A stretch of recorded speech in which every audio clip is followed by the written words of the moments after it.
തെന്നിന്ത്യയിൽ മാത്രമല്ല Indian cinema ലോകത്ത് തന്നെ ഒരു സൂപ്പർ നായികമാരിൽ ഒരാളാണ് തമന്ന ഭാട്ടിയ. അപ്പോൾ വിവിധ ഭാഷകളിലായിട്ട് 85-ലധികം സിനിമകളിൽ അഭിനയിച്ചിട്ടുള്ള തമന്ന ഇന്ത്യയിലെ തന്നെ ഏറ്റവും അധികം പ്രതിഫലം വാങ്ങുന്ന നായികമാരിൽ ഒരാൾ കൂടിയാണ്.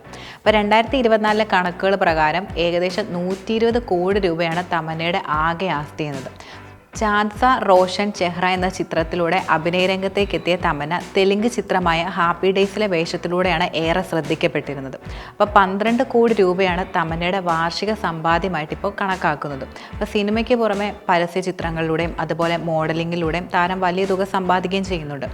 ഫാൻഡ്, സെൽകോൺ, അതുപോലെ മൊബൈൽസ്, ചന്ദ്രിക തുടങ്ങിയവയാണ് താരം ബ്രാൻഡ് ഐക്കൺ ആയിട്ടുള്ള പ്രധാന ബ്രാൻഡുകൾ എന്ന് പറയുന്നത്. അപ്പോൾ താരത്തിന് റിയൽ എസ്റ്റേറ്റ് രംഗത്ത് വൻ നിക്ഷേപവും നിലനിൽക്കുന്നുണ്ട്. അപ്പോൾ മുംബൈയിലെ ചുഹു വെർസോല ലിങ്ക് റോഡിലെ ബേവ്യൂ അപ്പാർട്ട്മെൻറ്റിലാണ് തമന്ന ഇപ്പോൾ താമസിക്കുന്നത്. അപ്പോൾ ഈ അപ്പാർട്ട്മെൻറ്റ് വാങ്ങിയ വേളയിൽ സ്റ്റാമ്പ് ഡ്യൂട്ടിയായി മാത്രം വലിയൊരു തുക തന്നെ താരം ചെലവഴിച്ചിരുന്നു. അപ്പോൾ മുംബൈയിൽ തന്നെ തമന്നയ്ക്ക് മറ്റ് 2 അപ്പാർട്ട്മെൻറ്റുകൾ കൂടി നിലനിൽക്കുന്നുണ്ട്. അപ്പോൾ തമന്നയുടെ അപ്പാർട്ട്മെൻറ്റിന് മാത്രം 16.60 കോടി രൂപയാണ് മൂല്യമായിട്ടാണ് ഇപ്പോൾ കണക്കാക്കുന്നത്.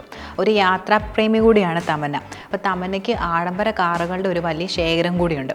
1.02 കോടി രൂപ വിലയുള്ള മെഴ്സിഡസ് ബെൻസ്, അതുപോലെ GLE, 96 ലക്ഷം രൂപ വില മതിക്കുന്ന മിസ്തുബിഷി പജേറോ സ്പോർട്ട്, അതുപോലെ 75.59 ലക്ഷം രൂപ വിലയുള്ള land rover, range rover, discovery sport, 43.50 ലക്ഷം രൂപ വില മതിക്കുന്ന BMW 320i എന്നിവയാണ് തമന്നയുടെ ഗാരേജിലെ പ്രധാന താരങ്ങളെന്നത്.